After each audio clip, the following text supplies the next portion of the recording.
Kleenex.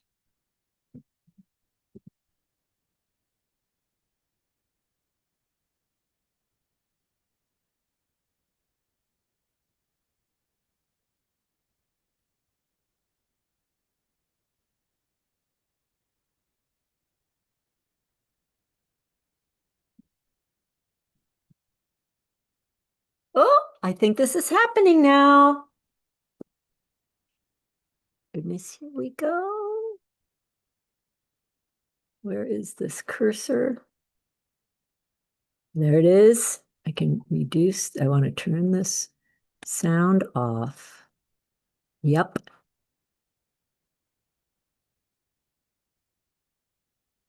Hello. I think I've gotten us on the live stream another time. There's some music in the background. It's going to distract me. Excuse me.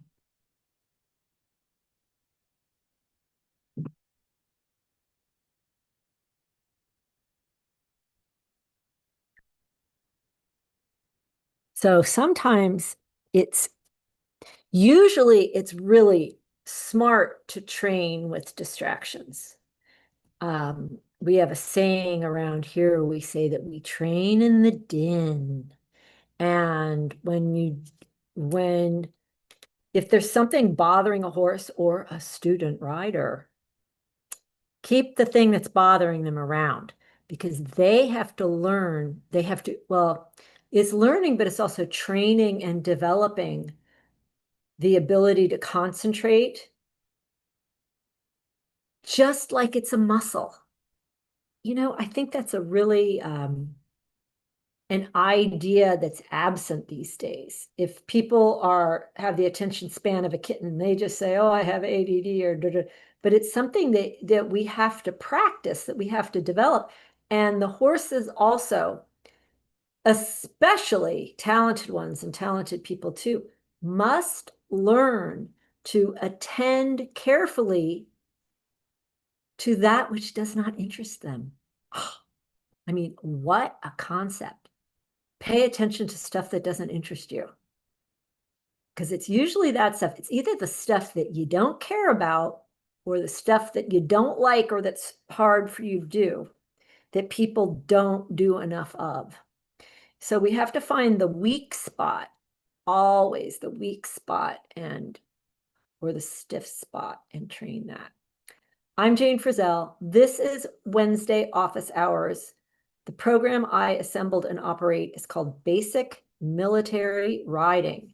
This YouTube channel is my riding lessons channel that I started a long time ago. And I am now using it on Wednesdays not using it, but coming on it every Wednesday for office hours, which started as a time for riders in the program. If they needed time with me, I would be available. And then we decided to start sharing that. And that's how office hours started. But the thing of it is now is that the riders and trainers in this program are so thoroughly informed and know how to access the training information they need that they're usually answering their own questions. So the purpose of having office hours live to share with people, it sort of changed into me just picking topics and talking about them. What I am making us all ready for class 107 that I'm hoping will be done in early 2026. I have to still assemble it and put the pieces together. It's already written and all formed out. It has been for years. And I've been a little bit procrastinating. But in these weekly office hours the last several weeks, I've actually been edging everyone toward it. Class 107 is on throughness, contact, throughness, and through the back. And I think I'll leave it at that. I want you guys to think about a phrase that you've probably heard, that the aid goes through. What does it mean when an aid goes through?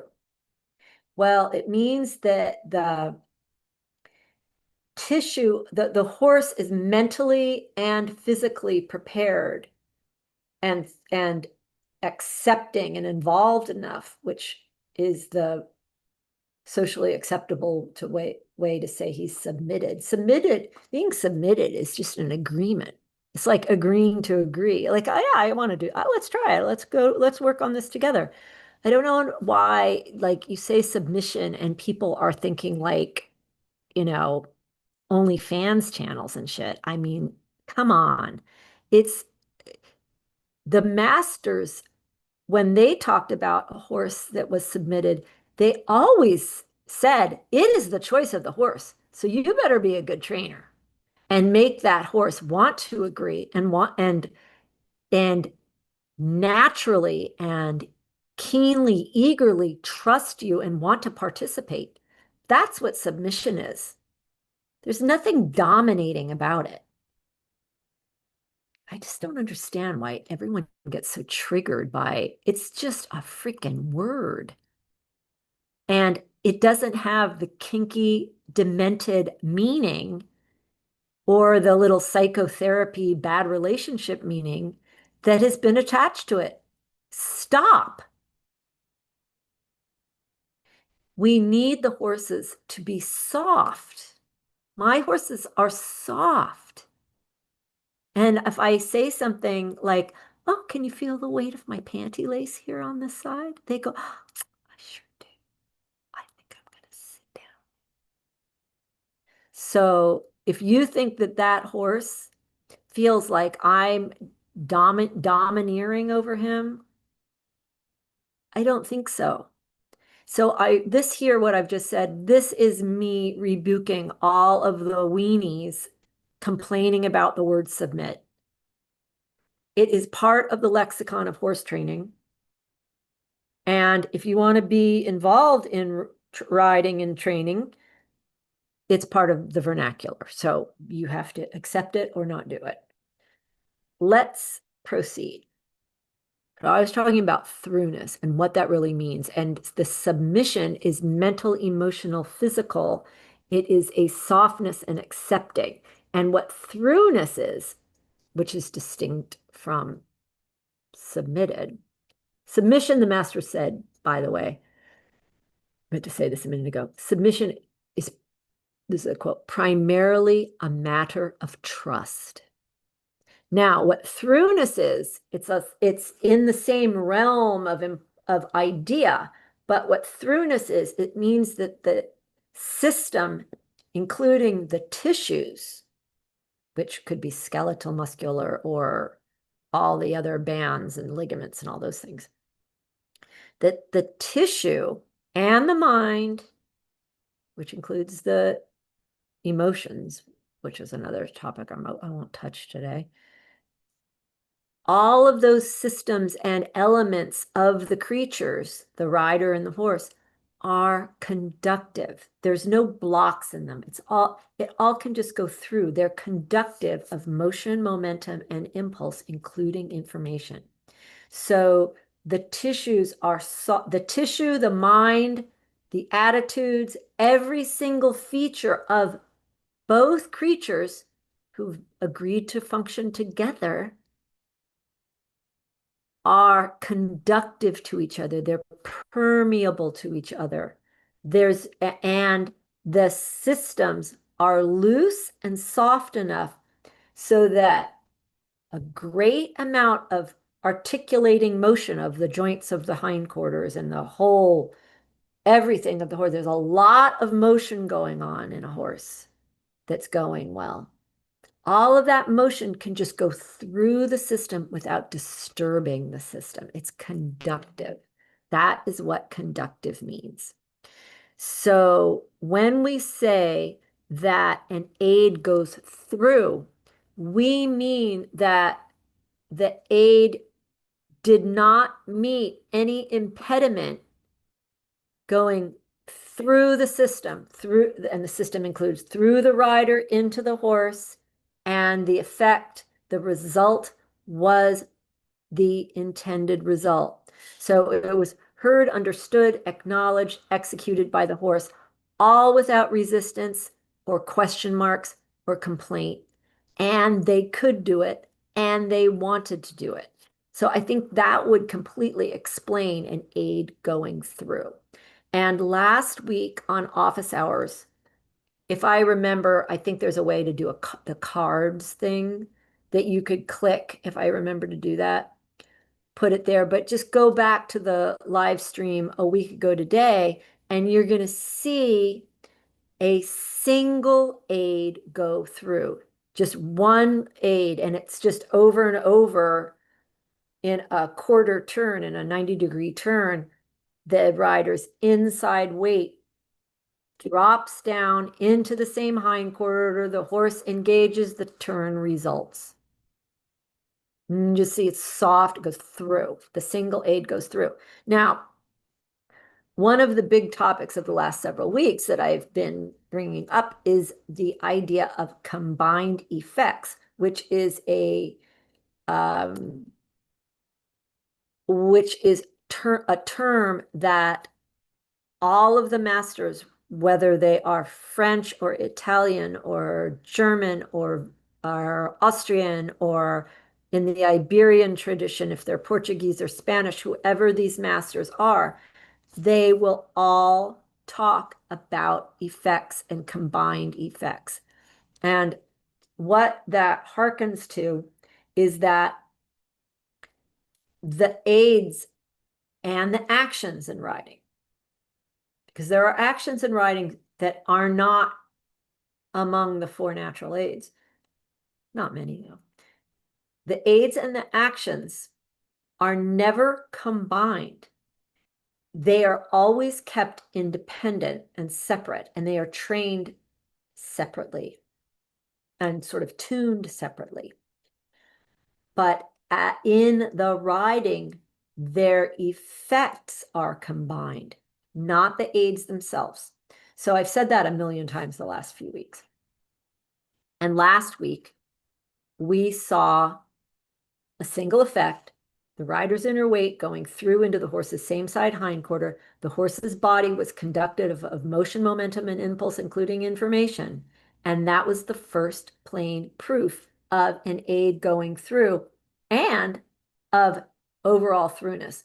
When there is a condition that we could say not only just one single aid goes through, but the whole horse is through, that is schwung, that the whole body is through. But that's another day I'm going to get into. Now, today's demonstration, I'm adding coordination, or what some of the masters called, the French actually called this the accord of the aids. And the other way to think of it is combined effects. So there's a sequence of natural aids. There's going to be three that happen: weight, leg, weight of the seat, leg, hand. We're going to see three things happen. Actually, only two, because the leg is in place, but the horse is obedient to it, so the leg doesn't need to be used. I hope that's clear. Each of these actions is distinct, and each has a clear result. The aids are successive, never simultaneous. And that phrase, which was said by Colonel Dale Taylor, who was the last living instructor from Fort Riley, aids are successive, never simultaneous. That's the entire key to what you're about to see. The rider's actions appear to blend, but they are actually delivered in succession. And the event of a strikeoff, which is faster than the twinkling of an eye, and this is going to be very, very greatly slowed so you guys can look at it. The aids and the actions happen in very rapid succession, that if one is not trained or aware or actually knows what happened, it would be seen as one single event.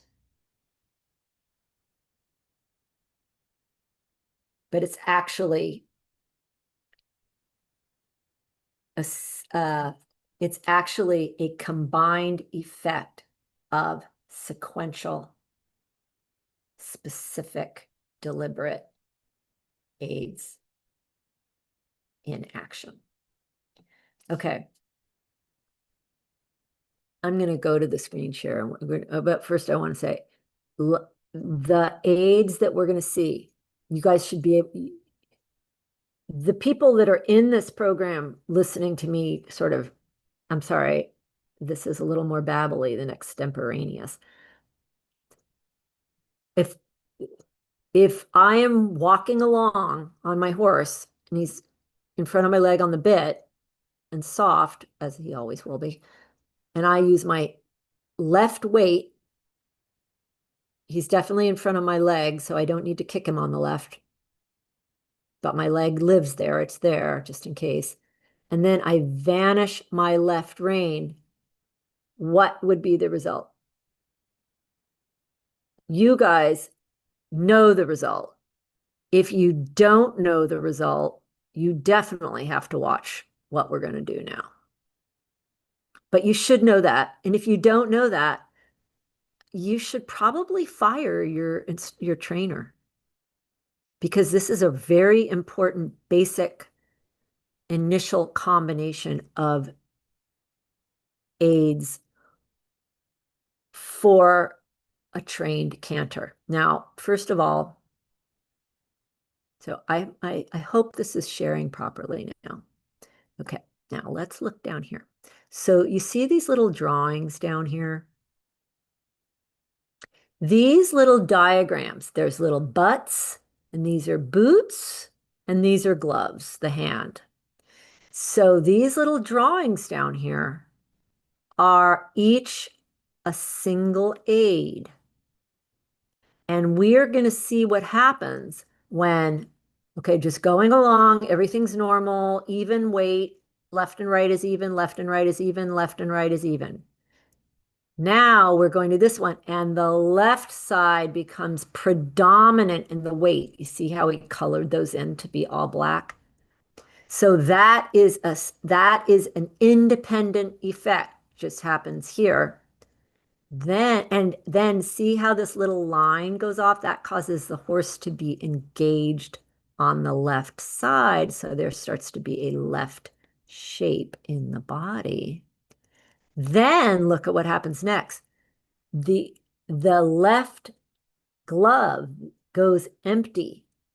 So either the rider is going to slightly give that rein or just greatly, we call it in this program, vanishing the hand, so that there's nothing left in that hand at all. So those three things that you can see here, very specific from these wonderful diagrams from Harry Boldt in his wonderful, one-of-a-kind instructions book that's called Das Dressurpferd.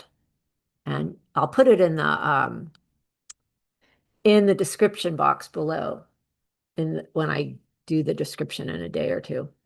Anyone who doesn't have that book, ask for it for Christmas. It's so good. So imagine you had these diagrams for every single thing from halt to walk through the Grand Prix, that you really have these aids literally spelled out with these simple little diagrams. Okay. So those are, see, they're at the bottom here. Let's see if I can make this bigger. I hope this is working, that you can see what I'm talking about. One time I did a screen share and it wasn't sharing, and I was just talking and moving the cursor around in a blank space, but we'll find out. And if it doesn't work, I'll repeat it next week.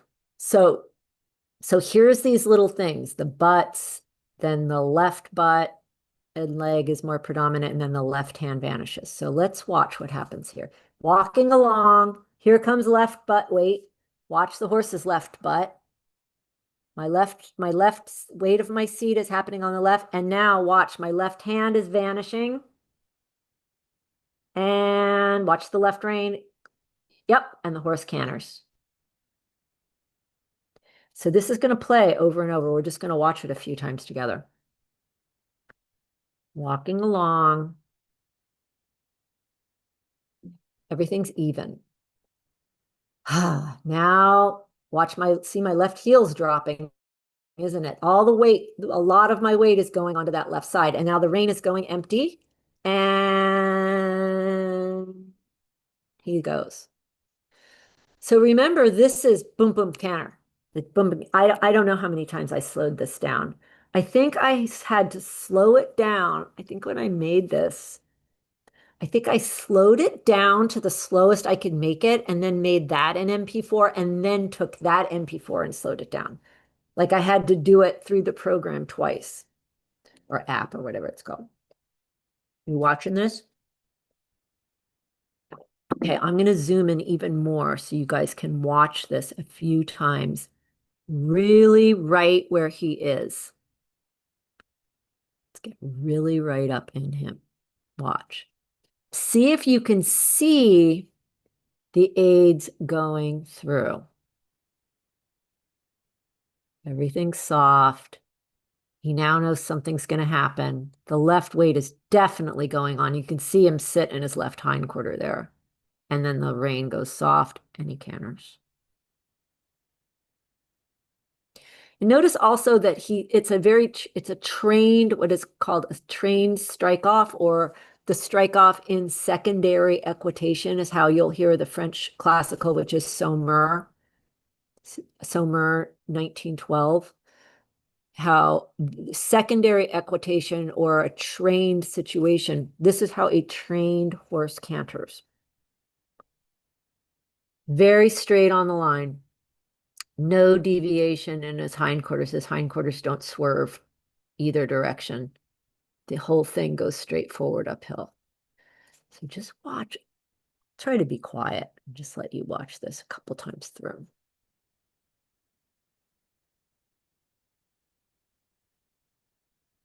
He knows something's happening because I just softened everything. Now the left weight goes down. Now the rein disappears.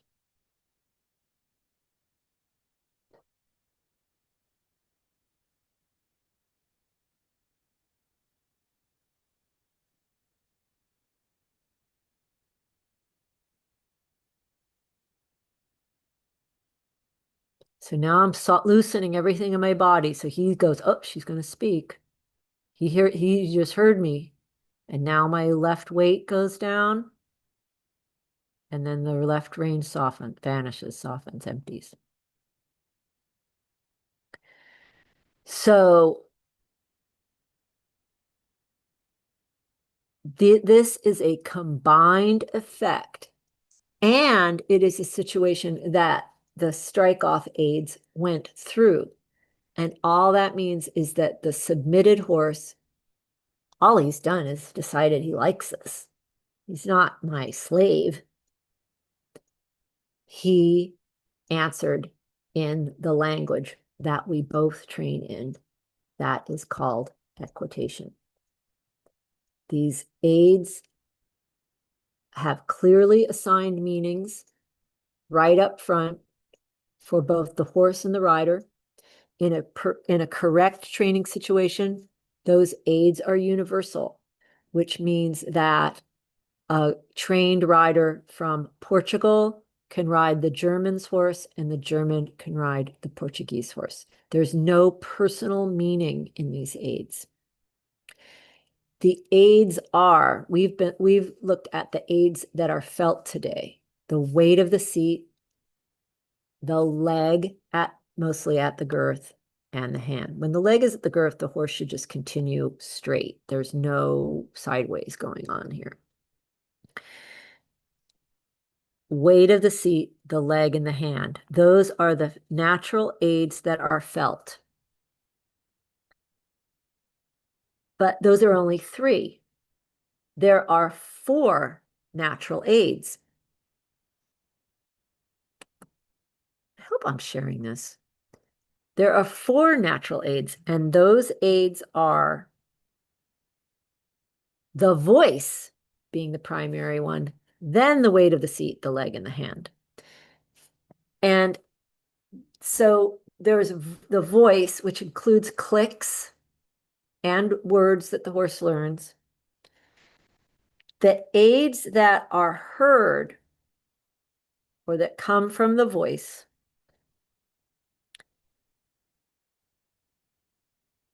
are the first thing the horse learns in his education. But in most of today's riding, the voice has gone missing because of a misunderstanding about competition rules. People have applied competition rules to their training life. And so they have basically caused to go extinct a very important one of the natural aids, a hugely significant natural aid, which is the voice. We must keep the voice aid intact through the education of the horse, because it is what allows a rider or trainer to refine or reduce the aids that are felt. So next week, we are going to look at that part of the language, since it is the bridge between early education and the finishing of training.